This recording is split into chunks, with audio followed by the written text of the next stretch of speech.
Obrolan aktual.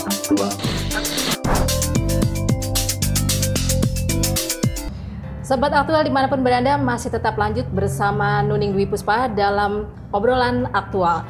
Dan Ustazah Evi, saya sangat antusias sekali dengan Ramadan kali ini ya, karena memang alhamdulillah kita bisa bertemu setelah sekian lama nggak bertemu kan ya. Betul. Nah, sebetulnya yang kepingin saya tanyakan, dan ini mungkin juga pertanyaan dari Sobat Aktual lainnya ya, dimana kita kan menjalankan ibadah puasa selama ini. Oke, kita wajib nih puasa di bulan Ramadan. Ramadan. Tapi sebetulnya apa sih manfaat puasa Ramadan itu sendiri bagi kita? Ya. Kalau suatu kewajiban yang diperintahkan Allah, udah pasti dong manfaatnya untuk umatnya gitu, untuk yang mengerjakan gitu. Apalagi ini ibadah spesial banget dengan tadi panggilan Allah, ya ayyuhalladzina amanu, orang-orang yang beriman. Yang nggak beriman nggak kepanggil, kupikir pura-pura budak aja gitu. Nggak denger gitu. Jadi emang yang dipanggil orang yang beriman. Karena apa? Allah tahu ini adalah ibadah yang berat. Ya, puasa itu ibadah yang berat. Karena ada beberapa hal yang harus ditahan. Seperti tadi, makan, minum, berhubungan dengan suami istri di tengah siang hari gitu kan ya. Artinya dari yang halal menjadi haram pada saat perhitungan waktu selama puasa. Selama puasa jangan selama Ramadan, karena malam-malam boleh. Oke, maksudnya dari setelah subuh. Iya, dari adzan subuh sampai maghrib. Kita menahan sekian jam lah. Ada 14, ada negara lain yang lebih panjang, 18 jam gitu. Nah, kalau kita lihat dari sisi manfaat, Rasulullah ini pernah mengatakan, sumu tasihu, puasalah maka kamu akan sehat. Kalau udah Nabi yang ngomong kayak gitu, kira-kira Nuning yakin nggak? Insya Allah yakin, dan dong alhamdulillah ya. yakin. Nabi yang bicara. Coba kalau yang biasanya lain. kita kalau melaksanakan ibadah puasa tuh ya, yang tadinya perut yang gimana nggak enak gitu kan, ya alhamdulillah jadi enak gitu, lega gitu dia. kan. Tapi yang heran juga kok ada yang bilang bahwa iya gara-gara puasa nih gue nih, jadi sakit perut bla bla bla. Itu mencari pembenaran untuk buka puasa itu mah. Jadi ketika Rasulullah mengatakan sumu tasihu, karena ini yang bicara adalah Nabi dan Rasul. Maka banyak orang yang meneliti tentang puasa. Ini nggak main-main nih, Nabi yang bicara. Bener nggak sih kalau puasa itu jadi sehat? Maka banyak penelitian kesehatan. Mungkin bisa dibaca lah itu ya soal kesehatan untuk tubuh. Misalnya dengan puasa bisa jadi detox di dalam tubuh kita. Racun-racun di dalam tubuh kita itu bisa bisa menghancurkan racun-racun sehingga kita jadi sehat kembali. Bisa meregenerasi usus sel-sel. Iya. Dan bisa mengistirahatkan kerja usus kita.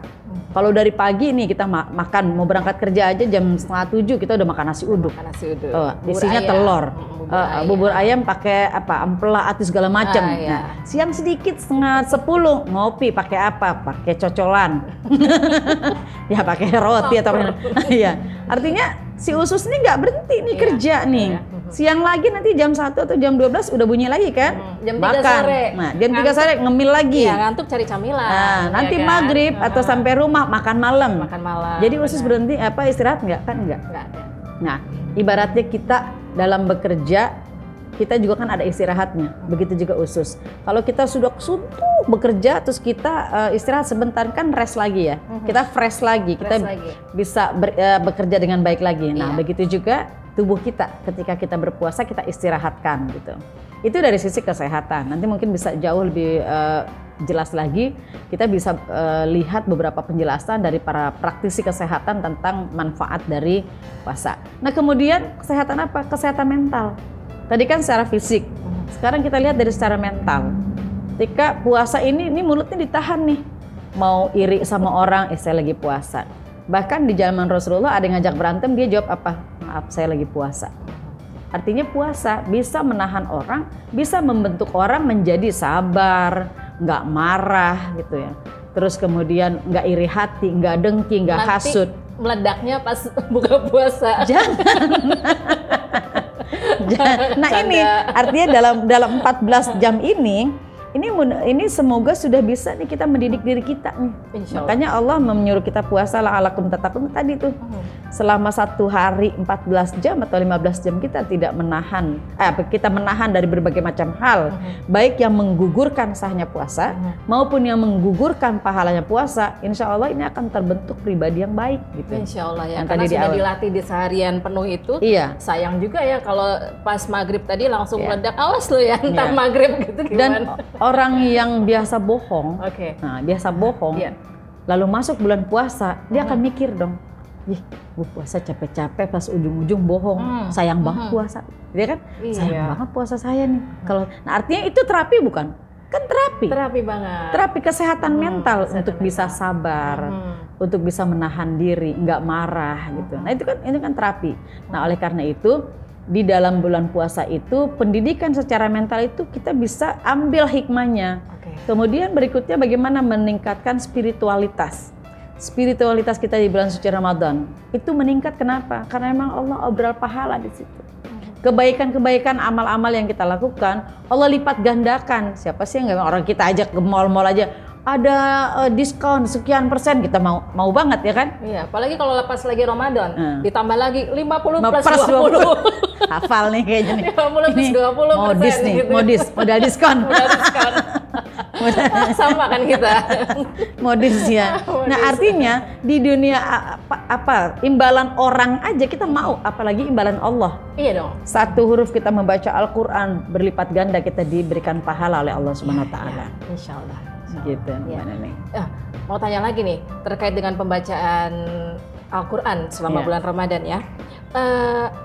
Apakah kalau kita salah ucap atau salah baca, kan tadi kita sempat membahas nih ya, salah pengucapan berarti beda maknanya gitu. Nah ini gimana kalau kita salah baca ayat suci Al-Quran terutama? Membaca Al-Quran adalah memang kewajiban bagi kita sebagai umat Islam. Bagaimana kita tahu isinya kalau kita nggak baca? Ya. Tetapi di dalam kita belajar membaca Al-Quran, Rasulullah mengatakan ketika orang membaca Al-Quran secara terbata-bata, dia maka akan mendapatkan 2 pahala. Dan ketika seorang membaca Al-Quran dengan baik dan benar, dia akan bersama malaikat di surga. Pilih mana? Yang kedua dong. Jadi manfaatkan yuk bulan Ramadan ini untuk terus belajar meningkatkan, bukan cuma meningkatkan kita tahu artinya doang, tapi memang belajar membacanya itu. Ramadan ini disebut bulan Al-Quran, kenapa? Karena Al-Quran diturunkan di bulan Ramadan, 17 Ramadan. Al-Quran diturunkan. Kita sering memperingati ya nuzulul Quran gitu kan, bulan diturunkannya Al-Quran. Maka mari kita kesempatan ini kita raih, cuma 1 bulan loh gitu. Antara 29 sampai 30 hari itu puasa. Kadang-kadang kan kita nggak berasa ya waktu ya. Hari pertama tiba-tiba udah udah pertengahan, tiba-tiba udah selesai. Tiba-tiba masjid itu langsung sepi tuh. Berarti itu 10 hari. Enggak, mudah-mudahan mudah-mudahan kita harapkan tidak ya gitu. Softnya jangan semakin maju ya, tapi semakin mundur. Iya, semakin penuh. Nah, ya, insya Allah. Ya, Jadi kita isi dari mulai hari pertama bulan Ramadan penuh sampai mundur ke pintu. Ini jangan sampai berkurang nih, jangan sampai maju softnya, tapi sampai mundur ke pintu belakang. Nah, tentu dengan kesadaran bahwa setiap amal yang kita lakukan Allah lipat gandakan pahala. Kan memang kita ibadahnya masih di taraf itu Mbak Nuning. Iya. Jadi kayak pedagang kita nih ibadahnya nih. Ya Allah, saya melakukan ini, Allah kasih apa? Ya kan? Iya ya, makanya ada yang bilang kita tuh berbisnis mendingan berbisnis sama Allah. Tapi saya juga bingung ya, maksudnya berbisnis sama Allah itu gimana gitu kan, sama Allah bisnis gitu. Kita sekarang bicara amal. Ketika kita beramal, kadang-kadang kan kita begini, kalau saya ngamalin ini pahalanya apa ya, benar nggak? Itu namanya ibadah orang berdagang. Saya mengeluarkan segini dapatnya berapa, saya modal segini dapat untungnya berapa. Itu kan pedagang begitu. Iya, tapi bagus gak sih? Nah ini makanya saya mengatakan, karena memang Allah juga banyak ingin kita pahala. Nah, seperti kita mengeluarkan 1 butir, kata Allah, seperti perumpamaan orang yang menanam 1 biji, maka akan tumbuh 7 bulir, 7 batang. Pada setiap batangnya itu tumbuh 100 biji. Berarti Allah kasih lipat gandakan berapa sama kita? Kita nanam cuma 1, kita ngeluarkan cuma 1000. Nuning punya duit 100.000, Nuning keluarin 10.000, misalnya gitu. Kira-kira dalam pandangan Nuning itu duit Nuning berkurang apa bertambah? Bertambah dong. Bukan berkurang, dari 100 kurang 10. Ya tapi kan dilipat gandakan sama Allah. Nah itu, jadi artinya ketika kita sudah berpikir matematikanya Allah, maka kita tidak ragu untuk mengeluarkan, kasih 10.000. Karena itu yang ditanam sama kita. Yang sesungguhnya harta kita adalah yang kita infakkan, yang kita makan, yang kita pakai. Yang di bank uang kita belum tentu. Iya. Kita taruh uang nih di bank, di deposito, kita meninggal besok. Jadi milik siapa tuh? Ahli waris. Nah, ahli waris. Bukan punya kita lagi ya. Itu. Jadi artinya ketika kita mengeluarkan, padahal kita tahu nih, ngeluarkan 10 atau ngeluarkan 1, karena Allah menyampaikannya masalul ladzina yunfiquna gitu kan. Perumpamaan orang yang menafkahkan 1 biji, menanam 1 biji, Allah mengeluarkan 7 bulir, 7 batang. Nih kayak begini nih, bijinya kita tanam, ini tumbuh nih 7 batang. Setiap batang ini ada daun-daunnya 100. Berarti kan kita dapat 700. Wih, banyak sekali ya. 1 yang kita tanam, tapi Allah kasih 700. Itu kalau ibadahnya orang yang berdagang. Maksudnya berdagang tuh orang yang hitung-hitungan. Padahal di ayat sesudahnya itu ketika orang sudah tidak hitung-hitungan sama Allah, Allah akan berikan sebanyak-banyaknya. Nah, Nuning mau yang ditakar apa yang sebanyak-banyaknya? Ya sebanyak-banyaknya dong, Ustazah. Nah itu artinya Allah tahu persis siapa hambanya. Oh, hamba saya ini pengennya kalau ibadah pengennya dapat ini nih. Nah makanya Allah sampaikan, kamu itu kalau nanam itu bagaikan kalau berinfak bagaikan orang yang menanam. Nanam itu entah tumbuh, artinya dapat 700. Tapi di ayat selanjutnya kalau orang sudah tidak lagi berpikir saya dapat berapa, Allah akan berikan sebanyak-banyaknya untuk orang itu. Gitu. Jadi ya bulan Ramadan ini bulan meraih pahala Allah sebanyak-banyaknya. Dengan cara kita apa? Ibadah dengan sebaik-baiknya, baca Quran sebanyak-banyaknya, kemudian berinfak. Infak dengan infak yang baik. Artinya dengan harta yang betul-betul kita yakin harta kita itu halal. Jangan sampai harta kita yang bercampur dengan yang batil itu kita infakkan. Jangan. Jadi kita ini dapat gaji nih tiap bulan nih. Keluarkan 2,5%. Di bulan puasa itu Masya Allah ininya apa ganjarannya gitu. Ya, jadi memang masalah infak itu juga bisa menjadi sangat berarti ya bagi kita. Maksudnya begini, kadang-kadang kan kita sering misalnya gini, ada sisa uang, udah diinfakin aja gitu kan. Jadi pas sisanya aja ya. Sisanya gitu kan. Padahal kalau memang tadi mendengarkan penjelasan dari Bu Ustazah sendiri bahwa infak di jalan yang benar, dari harta yang benar juga itu luar biasa ya manfaatnya ya. Jadi bukan hanya sisa belanja recehan gitu, udah infakin aja. Makanya kita perlu manajemen keuangan. Ya kita jadi merambat nih kemana-mana nih. Di bulan puasa juga emang harus punya manajemen keuangan yang baik. Jangan sampai gini, justru bulan puasa pengeluaran kita jauh lebih gede. Iya, tapi padahal faktanya begitu loh. Nah itu dia makanya. Padahal kita siang nggak makan loh. Iya kan. Nah kita sebagai perempuan ibu-ibu nih di rumah barangkali ya, kita harus punya manajemen keuangan yang baik supaya jangan malah loh kok bulan puasa pengeluaran saya malah jadi gede ya. Makan yang biasanya begini-begini kok jadi bengkak ya. Nah ini ada apa? Nanti harus di-manage dengan lebih baik lagi begitu. Iya. Ya, Sobat Aktual dimanapun berada, menarik sekali pokok bahasan kita dan jangan lupa komen Anda mau membahas apa untuk kita selanjutnya dan kita lanjutkan lagi perbincangan dengan Ibu Hajah Elvi Hudriah. Ya, Bu Ustazah, kita udah berlapar-lapar nih menjalankan puasa, kita udah menahan segala nafsu katakanlah sampai amarah juga kalau misalkan ada orang yang bikin gara-gara kita tahan aja saya sedang berpuasa gitu kan.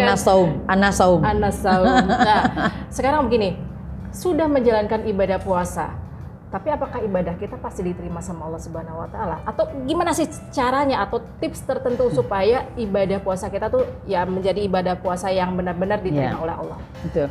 Nah, dalam kaitan ini memang Rasulullah mengatakan man shoma ramadhana imanan wahtisaban ghufira lahu ma taqaddama min dzambih. Nah, ini menjadi landasan buat kita. Kita puasa ini jangan cuma nahan lapar dan haus. Maka kata Rasulullah, betapa banyak orang yang menahan lapar dan haus, tapi dia tidak dapat apa-apa, kan rugi. Iya ya kan? Benar. Itu Rasulullah yang mengatakan. Itu kenapa? Ya karena dia cuma lapar dan haus, tapi mulutnya kemana-mana. Mulutnya ghibah, marah, gitu juga. Iya ghibah tuh ngomongin orang. Gosip. Ya, ghibah, gosip. Kan gosip itu kan menyampaikan atau membincangkan sesuatu yang orang kalau dengar, orang yang dibicarakan dengar, dia nggak suka. Iya, marah lah. Ya kan? Nah, itu namanya gosip. Makin digosip, makin sip. Nah, ini kadang-kadang kita ketagihan kalau sudah bicara soal gosip itu kadang-kadang kita terus gimana? Terus orangnya marah nggak? Terus gimana tuh kejadiannya gimana? Berantem nggak orangnya? Faktanya yang namanya gosip itu kadang-kadang kita bukan cuma sekedar ngarang, tapi itu benar Bu Ustazah. Jadi makanya itulah kenapa perbincangan tentang gosip atau gibah itu ya mau bulan Ramadan kayak mau enggak kayak itu tetap lanjut terus gitu kan. Maaf ya bukannya ngomongin tapi kan gitu kan. Tapi ngebeberin. Ngebeberin gitu. Nah, ini di bulan puasa yang harus kita tahan. Makanya tadi kita la'alakum tatakun 1 bulan penuh kalau kita betul-betul bisa menahan ini ya, tidak menggosip di bulan suci Ramadan, tidak ngomongin orang, tidak ghibah, tidak mengumpat. Ini insya Allah ke 11 bulan berikutnya akan terbentuk. Jadi akan menjadi pembiasaan. Karena Allah sudah mengukur 1 bulan umatnya atau hambanya berpuasa ini mampu membentuk pribadi yang baik ketika tadi man shoma ramadhana imanan wahtisaban ghufira lahu ma taqaddama min dzambi. Barang siapa yang berpuasa di bulan suci Ramadan dengan keimanan, yang betul-betul dengan keimanan, maka dosanya yang terdahulu akan diampuni. Coba iming-iming lagi nggak? Iming-iming. Nah, itu artinya kita diminta untuk menahan diri di saat berpuasa. Makanya tadi Nuning bilang puasa kita diterima nggak sih gitu. Siapa sih yang puasanya diterima? Ya itu tadi orang yang bisa menjalankan ibadah puasa, yang bisa mempertahankan kesahannya puasa dan mempertahankan pahala puasa. Jadi hal-hal yang membuat kita menjadi baik kita yang membicarakan orang atau kita menjadi pengundang orang membicarakan kita, itu juga nggak boleh. Misalnya cara berpakaian kita, sehingga kita menjadi perbincangan orang gitu. Artinya pakaian kita yang tidak wajar ya, misalnya ya bulan puasa nih ngeliat orang pakai celana pendek, tapi dia puasa gitu, kan dia mengundang orang membicarakan dia dan mengundang kesalahan dirinya sendiri begitu. Artinya jangan sampai kita mengundang orang untuk membicarakan kita gitu. Gitu. Ya, Bu Ustazah, yang intinya adalah pada saat bulan puasa atau bulan suci Ramadan itu kita pun dilatih untuk selalu bersikap, bertutur kata, pokoknya sesuai dengan bulannya, gitu betul, istilahnya betul. Ya. Jangan sampai kita mengundang orang marah, bikin orang marah, atau kita mengundang orang jadi ngomongin kita, gitu kan. Pokoknya itu semua jangan deh, jauh-jauh deh ya. Jadi gitu bulan kan. Ramadan ini kita memantaskan diri, untuk la'alakum tatakun, untuk mencapai ketakwaan tadi. Betul. Karena bicara takwa kan kadang-kadang orang ya karena saking familiarnya ya bahasa takwa ya. Takwa udah sholat, udah zakat, udahlah kita jadi orang yang takwa, udah infak sedekah, apalagi udah haji. Merasanya takwa. Iya, apalagi sudah haji gitu kan. Tapi puasa Ramadan ini kan gemblengannya luar biasa. Orang yang biasa bohong, yang tadi Evi bilang, yang biasa bohong ketika dia berpuasa, enggak, saya lagi puasa. Sayang banget ini kalau saya sampai menggugurkan pahala puasa. Puasanya sih nggak batal, enggak, tapi menggugurkan pahala. Makanya Rasulullah mengatakan berapa banyak orang menjalankan puasa dia nggak dapat apa-apa. Karena mulutnya belum dijaga, langkah kakinya belum dijaga, tetap ke tempat-tempat maksiat gitu.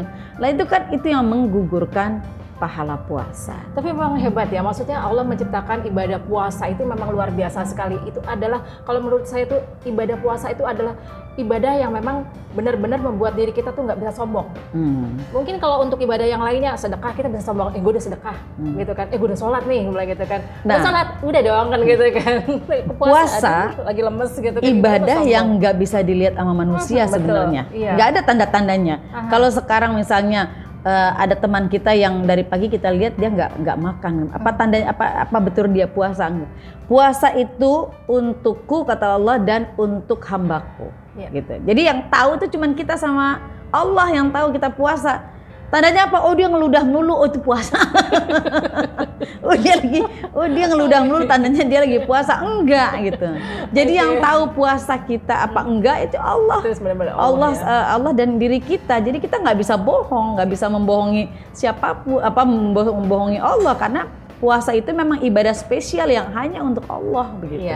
Iya, Bu Ustazah, satu lagi pertanyaan sebelum kita tutup podcast kita. Nih, masalah niat. Ada yang bilang harus ngucapin niat pada saat kita mau puasa Ramadan. Kalau enggak puasa kita nggak sah. Itu gimana itu? Makanya kadang-kadang kalau seperti saya kan kadang-kadang ya jujur aja ya udah yang penting kita udah niat puasa gitu. Kadang-kadang ya udah sahur minum air putih, tidur lagi sambil nunggu subuh atau apalah gitu kan. Kita lupa nggak membaca niat ibadah puasa itu sendiri, bagaimana? Bicara soal niat itu kan adanya di hati sebenarnya. Dari malam kita menyiapkan sudah menyiapkan untuk sahur saja itu sudah niat. Artinya kita meniatkan puasa, bahwa saya besok mau puasa Ramadan. Alhamdulillahnya para ulama kita itu mengajarkan kita agar kita lebih mantap lagi untuk berpuasa, maka diajarkan kita untuk niat. Nawaitu shoma ghadin an ada'i fardhi syahri Ramadana hadhihi sanatillahi ta'ala. Saya niat puasa bulan Ramadan hari ini karena Allah Ta'ala. Di bulan Ramadan karena Allah Ta'ala. Itu penguatan saja sebenarnya. Tapi sebenarnya niat itu ada di dalam hati. Oh kita waktu sahur emang kita mau ngapain itu? Kita niat apa waktu sahur? Niat mau puasa. Iya. Artinya memang kita sudah berniat di dalam hati, kita akan berpuasa. Adapun kita lafazkan tidak apa-apa, itu malah bagus. Kita diajarkan oleh para ulama kita gitu untuk melafazkan itu, mengajarkan kepada anak-anak kita. Tapi andai kata tidak pun tidak apa-apa ya. Iya. Dan begini, niat itu penting loh. Pertanyaannya adalah apa sih makna niat pada setiap amaliyah kita gitu? Pentingnya niat apa sih gitu kan? Niat itu adalah komitmen.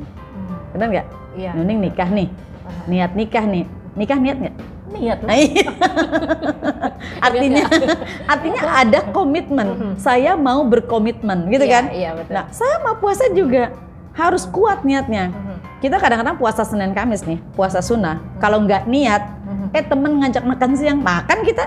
Karena nggak karena gini, niatnya nggak kuat.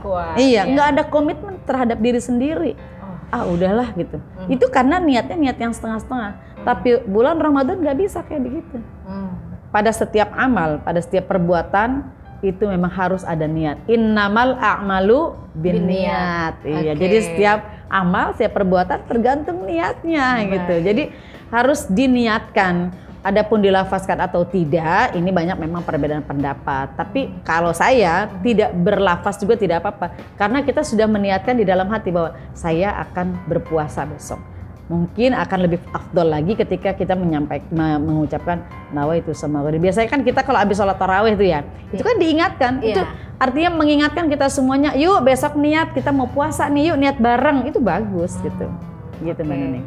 Baik Bu Ustazah Elvi Hudria, terima kasih sudah hadir di acara podcast kita. Mudah-mudahan apa yang kita bahas kali ini bermanfaat bagi kita semua dan sekaligus menjadi pengingat bahwa bulan Ramadan itu, di bulan Ramadan itu adalah puasa adalah merupakan suatu kewajiban. Bukan sekedar kewajiban tapi memiliki manfaat bagi kita semua. Betul. Pokoknya yang namanya perintah Allah pasti bermanfaat bagi hambanya, insya Allah. Amin. Baik, Sobat Aktual dimanapun berada, itulah tadi bincang-bincang kita dalam podcast obrolan aktual. Dan kita akan berjumpa kembali di kesempatan mendatang. Assalamualaikum warahmatullahi wabarakatuh. Terima kasih. Waalaikumsalam.